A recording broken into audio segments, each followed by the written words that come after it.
I'm Craig Kenneth, a relationship coach and a psychotherapist. Every relationship is different and every breakup is different. Work with me and you'll get professional help on your situation. And if you're in no contact, focused on personal growth, my workbook series, The Knowledge, will help you make changes like you've never made before. Available now at AskCraig.net.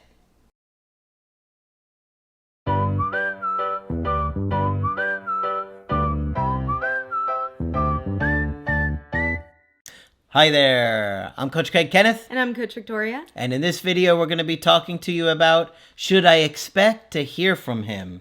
It's a very common question. It's one of the biggest things we wonder when we're going through a breakup. Is no contact going to work? Is not reaching out to them really going to make them miss me? Are they going to reach out at some point?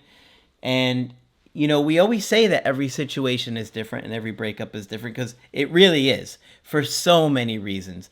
When you start to think about mental health and attachment theory, the length of the relationship, how serious it was, all those different dynamics and complexities makes it really difficult, especially when you're going through it, right? Oh, yeah. And friends and family constantly give bad advice.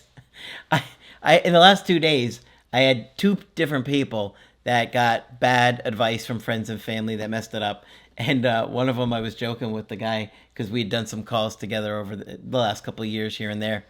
And I said, you tell your friend that I forbid them from giving breakup advice to anyone else for the rest of their life. That's it. I know they mean well, but... I'm going to have to print out a certificate that to give to you send to friends and family, forbidding them from no longer giving anyone advice. And I know when we're in that desperate space, we absorb whatever gets thrown at us. So we have to be very careful about our sources, right? I'm going to have to send some of those certificates to the other coaches as well. Yikes. I hereby ban you from saying anything further about a handwritten letter. You have to write it in a handwritten letter? I'm going to write a handwritten letter to them and see how effective it is, right? See? Did they stop? No. See? The handwritten letter doesn't work. And if they did stop, great. Then we all win. So I got a good email coaching today with somebody who's struggling, wondering if their ex is going to come back, somebody they thought was their forever person. That is the worst. When you think you found somebody that you're going to be with forever, that the connection, it just feels different. Yeah. That dynamic feels different, that there's something there that makes it feel so much more special than some of the other people we meet or date in life. And so when you lose that person, it makes it even tougher. Oh, yeah. You know? Yeah. And many of you will tell us, I felt something that I can't describe with this person. I just knew that this person would be my partner. We had such a good dynamic. We had such strong chemistry, so on and so forth. So. Yeah. Yeah, it makes it really hard. So let's get into this one. They said, hi, Craig. I found your channel a few years ago after being dumped. I'm in my mid-30s and I've worked through a disorganized attachment style using your workbooks, therapy, and shadow work. After healing, I met my most recent ex who's in his late 30s. And they met in the summer of 2023. Our connection was incredible. He was intelligent, caring, and funny. Was she talking about me? No, she didn't say humble, so it couldn't be me. I truly believed he was my forever person. We were together for 1.5 years and lived together for 6 months. He had a difficult childhood with an emotionally abusive mother and apathetic father. Okay, so that is a big red flag right there, an emotionally abusive mother. One of the first questions Margaret used to ask was, what's your relationship like with your mom? Tell me about your mother. But we could also easily say parents, having an apathetic father, but it's a dynamic, right? It's a family dynamic, it's a parental dynamic. So we see all of that at play. Yeah. So you got to remember, when you have that relationship with a parent, imagine an infant, a baby with an emotionally abusive mother that maybe not be empathetic, caring. They don't care about your needs. If you're crying, I'll let him cry it out. Right. And a father that's not protective. Yeah. Who knows where he's at or if they're even together. But when you grow up and the world feels like that, it's very difficult to trust anybody else, even if you're good to them, because the trauma is so overwhelming. You got to work through that. He was with his ex for 10 years, married for 3. His ex emotionally cheated on him before asking for a divorce. It was a year after the divorce when I met him. So it's, a year is okay. I would like to have been closer to 2 after especially a 10-year relationship. People need time to get through that, to get over that, to work through it. But a year is okay. A year into our relationship, his father passed away. That day, while talking to his mom on the phone, he flipped, saying she made him want to kill himself. Wow. Okay, so think about the intensity of that connection that he's got with mom. What was mom saying or doing that made him so upset? You can only imagine. Dad just passed away, and mom's driving him so crazy that he's saying, this lady makes me want to kill myself. Right. And sometimes the father or the other parent can act as a buffer to the other. Yep. And so with the father not being there, who knows what the dynamic looked like then? Yeah, absolutely. I held him down until he calmed. After that, he agreed to therapy. He said how I treated him during that was the first time he felt loved. Wow. Can you imagine that? He's almost 40 years old. And that's the first time he's ever felt loved. He then asked me to move in. Before living together, he was never hostile. But soon after, he began to have emotional outbursts. Probably like his mom, right? Well, and I imagine all the different changes that have happened in his life within 2 years. A 10-year relationship ending, his father passing away, a new partner moving in. These are things that take a lot of emotional work. Yeah, absolutely. Assumed I had bad intentions over small things, like forgetting to move my car or not noticing he was upset. Okay, so that second thing about not noticing he was upset makes me feel like, okay, mom traumatized him by not noticing he was upset because she was probably emotionally abusive, right? So now when the partner does it, he's very sensitive to it. Right, and the two of them moving in is a huge change to their relationship dynamics too. And so, sometimes there can be things that are missed. You kind of have more of a mundane, day-to-day kind of relationship than you do when the time is intentional and maybe you go on dates, you go out. It's very different when you live together and you get to see each other's boogers and all the normal day-to-day things. Where are these boogers? Like lying on the pillow? They walk into the room. Is that your booger on my pillow? What's happening, dynamic Victoria? changes. It changes. Oh my goodness. He accused me of being purposely neglectful and hurting him. Again, to me, that feels like that's how his mom made him feel, and now he's accusing her of that. Because remember, she's done a lot of work. She's been in therapy. She's kind of worked through those things, so she's probably trying to be very, emotionally attuned to him and be a good partner. Right, and when somebody's in grief, one of those common symptoms is irritability. Good point. So he could be going through grief, he could be going through some depression, and some of that irate kind of behavior and attitude could be coming towards her. Yep, and yeah, that's a great point. He would sometimes burst into tears and needed comfort, but I often froze, unsure how to respond without invalidating him and me feeling like a monster. We always made up after he calmed down. Interesting. Why would she feel like a monster? She sounds like she's trying to be pretty caring here and sincere. I wonder if it's his reaction, Yeah. that he's reacting like, oh, you're like a monster. Like maybe that's what it felt like in his childhood. A week before the breakup, I started therapy to improve communication with him. Look at how motivated she is. She's really shown a lot of growth to working on herself here. Right, and it takes so much patience to have a partner that's going through grief. Sometimes you have to put aside some of your own needs to be able to support your partner. Yeah. So I could see her trying to understand this and trying to be there for him.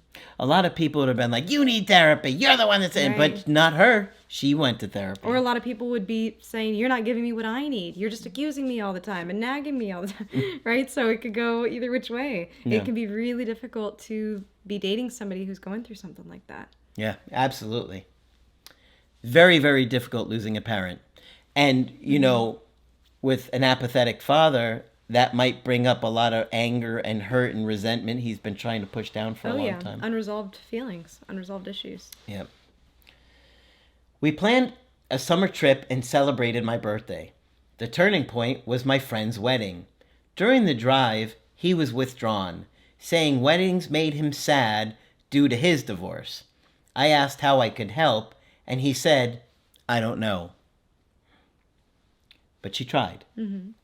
At the venue, I asked if he wanted to skip the ceremony, call a friend, but he remained silent. With minutes left, I told him I loved him, kissed him, and went inside, saying I'd check on him later. Okay, so it sounds like they get to this wedding. She's like, do you need me to help? What can I do? Do you want me to, you want to call a friend? Do you want me to stay out here with you? He says, I don't know. So she has to go inside to the wedding. It's a tough situation. You can't just not go into the wedding when you're there for the wedding, but she's trying to be supportive. After the ceremony, I found him lying in the car. I rubbed his leg and asked how he was. He said he was having an anxiety attack. I asked if he wanted to leave. And he snapped, by myself? I asked what he wanted me to do, but he just left. So she's really making an effort. She's really trying here. And this is all on him and his issues. I mean, what more is she supposed to do in this situation? I don't know what else she could do here. Right, and when you're going through something like that, you interpret things differently, right? If you're struggling with irritability, you're going to interpret even good things that people do or things with positive intent that other people do in a different light. So you could see that she had said, do you want to leave? Probably saying, do you want to leave together? Yeah. It didn't sound like she was saying, you better leave on your own. No. But you could see how he interpreted that as, you want me to go by myself? You want to leave me alone? And you could see how that totally changed the trajectory of that interaction. Yep. But what else is she supposed to do here? She's not his mother. She's his partner, and she's trying to be a good partner. Yet you can tell she's going to beat herself up like she could have done more. Yeah. And that makes me feel bad for her. Later, he texted he couldn't drive home and had a friend pick him up, leaving my car at a restaurant. I simply replied, okay, thank you. I stayed at my friend's house that night. The next morning, he texted, accusing me of abandoning him during a panic attack and saying he couldn't trust me emotionally. This woman, what is she supposed to do with this? She tried. She made an effort. You can't blame her. What else was she supposed to do here? Yeah. Where there's drama, look for trauma. I think this is all his issue. I didn't see anything wrong on her part here. Well, and there's grief here too. I think there's probably a part of him that really wants to be coddled here, and I don't mean that in a negative sense either. Anybody who's going through grief when you lose a parent, especially that parent that was supposed to protect you, that was supposed to kind of step in and be present and be there, it can be really difficult to manage. So you could see some of that anger coming out. Like we had talked about before, when there is a loss that happens, where there are a lot of unresolved issues, weird things start to happen, right? Our behaviors can look very odd. We don't really know how to make sense of things. We have a lot of unpredictable behavior. And so you're seeing that here. Yep. But as far as I see it, she's doing her best to be a good partner. Yeah. I reminded him that I did everything I could, but that I wasn't his therapist and couldn't fix his trauma. He responded, if that's how you see it, then the relationship needs to end.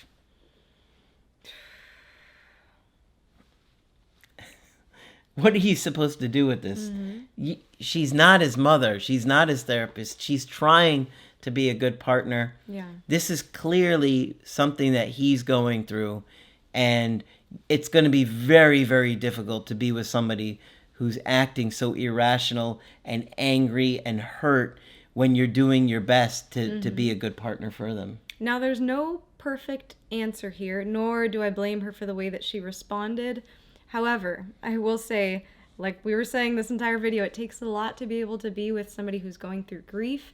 And sometimes that means translating some of their irate, grief-ridden, irrational, unpredictable type of just word vomit that just comes upon you, and translating that into, what does this person need? What is this person feeling?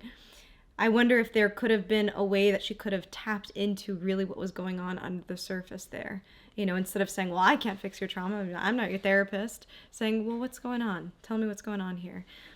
Once again, I think her response is also reasonable, you know. Yeah. We're getting to paint at like saint-like status to do what you're asking her to do here. You know what I mean? Like, well, because it takes a lot to be able to be with a partner who's going through grief. Yeah. You know, and sometimes you have to be able to roll with the punches here. You know, if you're interpreting your partner's grief or your partner's irritability as against you, and you're viewing it from that lens and taking it personally and being like, well, I can't fix anything here, it's going to be a very different outcome.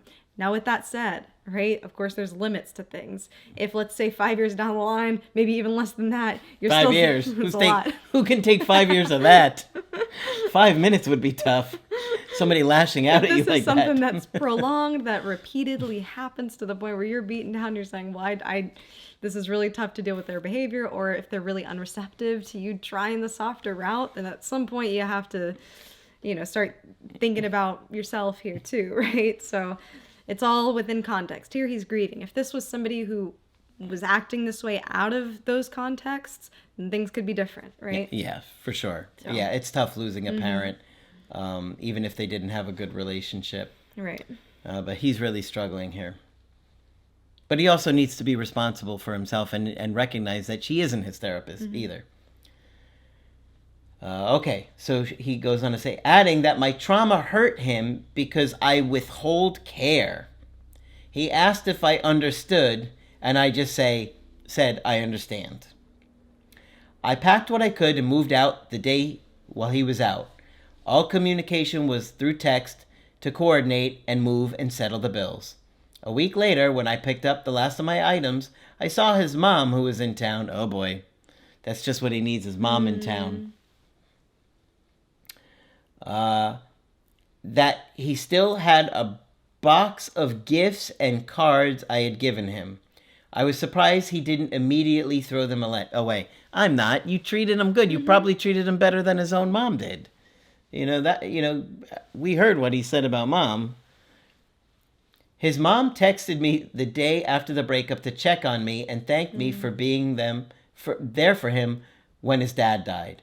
It's been a month since the breakup and 3 weeks of no contact. Should I expect to hear from him? This is the first breakup where I was the secure one and I don't know what self-improvement to work on. So I think she'll hear from him. She didn't do anything wrong. For a while, I think he'll be closed off, shut down, angry, blaming her, thinking about all the things that she did wrong. But I think it's probably because he's depressed and he's grieving and he's hurt and he's angry. But I think when he starts to think about things more clearly, he's going to realize she was a good person to him. Right, and we act wonky during grief. We have to remember that. Sometimes we act in very unpredictable ways, and sometimes it isn't until sometime afterwards where we're saying, wow, these were really the people who were there for me. I treated them so horribly because I didn't know what was happening in life. I didn't know how to handle anything, but they really stuck with me. And so there could be a point where he tries to make amends and views the situation completely differently. Now, mind you, his mom visiting him and him, connecting with his mom in that way, we don't know what kind of a role he'll have now in the family. Will he be a lot more responsible for mom? We don't know how old mom is, if she needs, that kind of support. And Lord knows, if any of you have been through, grief, have lost a loved one that was really close to you, there are a lot of practical things that need to happen. Talking about death certificate, talking about probate. Oh my gosh. Settling things, wills. The stuff. You think about the clothes. The drama. Oh. Getting rid of stuff. Telling people, letting people know. Donating stuff. Oh my gosh. It's a lot. I went through that with my mom especially. It's a lot. And so, for now, I would imagine that he's overwhelmed. I imagine the mom is overwhelmed. And it probably will take some time for them to get to a settled place at all. She already drives him crazy to the point where he says he wants to kill himself. Mm-hmm. So now think about that dynamic. Who knows what's going to happen there? I mean, how much... Maybe mom is going to be even more irritable and angry and treating him worse. Who knows what's going to happen? Or maybe she'll use a lot of guilt and manipulation. I need to come live with you. I need to come stay with you. The opposite is that, the opposite could happen too, right? She could, turn a new leaf, but that's me being hopeful. I think it's possible. A lot of times grief can transform people. So that's my hopeful 2 cents. I think mom feels personality disordered to me. I'm not going to diagnose, but she's if you're driving your son that crazy and he's got that many issues from it, I know it's probably pretty severe. I mean, she could also just be Italian. We don't know. I could say that I'm Italian, all right? I'm Italian too. All right. Nobody's offended here. We're good. Just kidding. People in Italy screaming at the screen right now. How dare you? But I do think at some point he'll reach out. The question is this right for her? I know that there was a lot of good here and that the connection was great in a lot of ways, but you need to make sure that his mental health is good enough so where he sees clearly that you guys are supposed to be partners and you're not supposed to be taking care of him, and he's got to be responsible for this connection, and he's treating you with love and kindness and respect as well. Right. And I'll remind you too, when somebody's going through grief, they're not going to make rational, clear-minded decisions. That's just a lot more difficult to do when your brain is clouded with that kind of a grief and that intensity of feeling. So I think here, even the breakup itself, it sounded very impulsive. It sounded very angry. Well, if that's how you feel, then we just shouldn't do this. It doesn't sound like, I've been thinking about this for a while. Yeah. This has been on it sounded impulsive. And so don't take things too personally. I know you had asked about what can I do here for self-improvement. I know a lot of times our brain defaults to what did I do wrong? What did I do wrong? What did I do wrong? I would say self-improvement, understanding mental health better, understanding grief better, read books about grief, read poetry about grief, consume art about grief, get a better understanding of what that looks like, what that feels like. I think it will give you some perspective on the relationship and thinking just about some of those softer starts. I know a lot of times we can feel like we're at our wit's end when we're dealing with a partner who's depressed or going through grief. Oh, I tried everything and they just can't open up, or they just don't want to talk, or they just continue to be angry. Sometimes it's about just the soft curiosity. Sometimes it's about being able to sit with some things and being able to sit with your partner's emotions. Much easier said than done. Yeah, this is a complicated situation, and I wouldn't be so eager to jump into it. You got to be careful and make sure he's going to show up and be a good partner for you, and that he's more emotionally centered than where he's at right now. Exactly. Okay? All right. There's a lot going on in this one. Hopefully this one's been helpful to you. Of course, if you want to get our help personally, you can do that on my website, askcraig.net. I do email coaching and I do Skype. Coach Victoria is also available for Skype coaching. I'm here whenever you'd like to chat. Just click on her name at the top of the website to schedule with her. But that's it for this video. I'm Coach Craig Kenneth. And I'm Coach Victoria. And we will talk with you soon.